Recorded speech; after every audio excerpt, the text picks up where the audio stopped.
هذا الإهداء من أختها العروس رهف صالح الجعيد العتيبي لأختها العروس فرح. رشو الريحان والورد، رشو الريحان والورد وانواع العطور، ووقفوا واستقبلوا درة الزين الثمينة.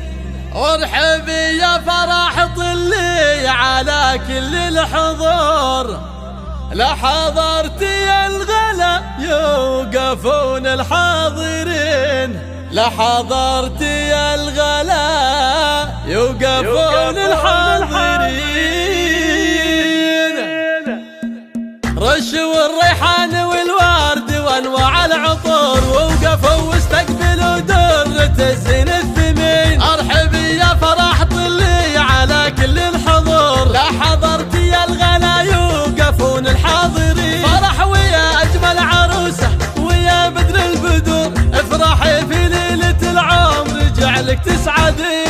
الف مبروك يا الاميرة عسى ايامك سرور، والله يهنيك يا فرح وايامك سنين. فيك كل زين والحسن والطبع الوقور، فارقه يا بنت ابوها ولا يسواك زين. بنت شيخ طيب ما لحق طيبه قصور، صالح اللي لا عطى ما يجيب الا السمين. فيك تفرح امك الغاليه اخت الصقور، ام فهده الاصيله وفرحتها تزيد. واعتزي باخوك فهد الفذ الجسور، راعي الوقفات والقاسي في يده يلين. لك خواتم بالحلا ماخذات وصفحور، الله اللي بالدهن والعذارى يشهدين. وامدح السدحان واكتب لهم جزل السطور، الرجال اللي بوقت الصعايب صاملين. والختام الله يديم الفرح طول الدهور، والسعادة قسمكم كل وقت وكل حين. رشوا الريحان والورد وانواع العطور، ووقفوا واستقبلوا درة الزين الثمين. ارحبي يا فرح طلي على كل الحضور، لا حضرتي الغلا يوقفون الحاضرين. فرح ويا اجمل عروسه